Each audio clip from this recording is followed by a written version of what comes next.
దేవునికి మహిమ కలుగును గాక. మన ప్రభువును రక్షకుడైన యేసుక్రీస్తు నామంలో అందరికీ వందనములు. ఈరోజు పరిశుద్ధ గ్రంథంలోని వాక్య పఠనము సామెతలు 10వ అధ్యాయము. సొలొమోను చెప్పిన సామెతలు. జ్ఞానము గల కుమారుడు తండ్రిని సంతోషపరచును, బుద్ధిలేని కుమారుడు తన తల్లికి దుఃఖం పుట్టించును. భక్తిహీనుల ధనము వారికి లాభకరము కాదు, నీతి మరణము నుండి రక్షించును.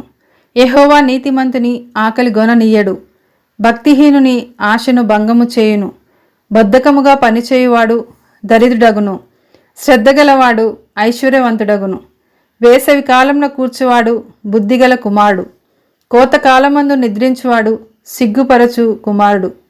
నీతిమంతుని తల మీదికి ఆశీర్వాదములు వచ్చును, బలాత్కారము భక్తిహీనుని నోరు మూసివేయును. నీతిమంతుని జ్ఞాపకము చేసుకొనుట ఆశీర్వాదకరమగును, భక్తిహీనుల పేరు అసహ్యత పుట్టించును.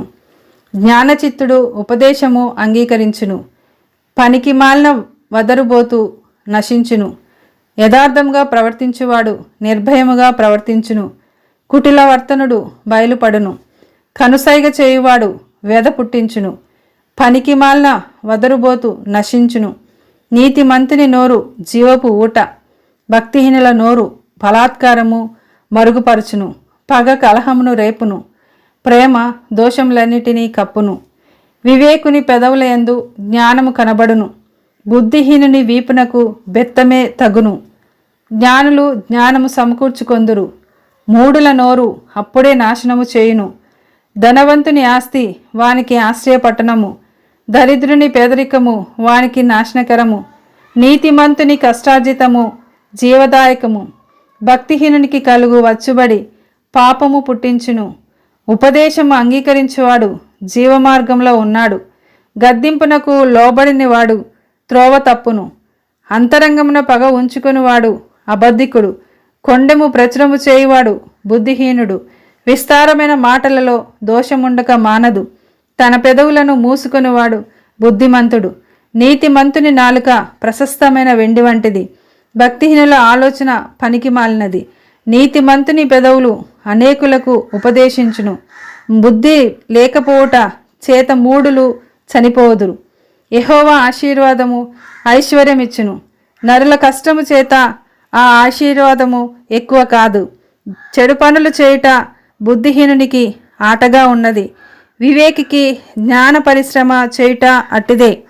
భక్తిహీనుడు దేనికి భయపడునో అదే వాని మీదికి వచ్చును, నీతిమంతులు ఆశించినది వారికి దొరుకును.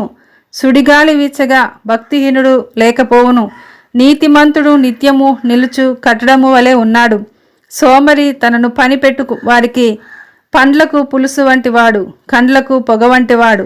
యెహోవా యందు భయభక్తులు కలిగి ఉండుట దీర్ఘాయువునకు కారణము. భక్తిహీనుల ఆయుష్ తక్కువైపోవును, నీతిమంతుల ఆశ సంతోషము పుట్టించును. భక్తిహీనుల ఆశ భంగమైపోవును, యథార్థవంతునికి యెహోవా ఏర్పాటు ఆశ్రయదుర్గము. పాపము చేయువారికి అది నాశనకరము, నీతిమంతుడు ఎన్నడును కదలింపబడడు. భక్తిహీనులు దేశంలో నివసింపరు, నీతిమంతుని నోరు జ్ఞానోపదేశమును పలుకును. మూర్ఖపు మాటలు పలుకు నాలుక పెరికివేయబడును, నీతిమంతుని పెదవులు ఉపయుక్తములైన సంగతులు పలుకును.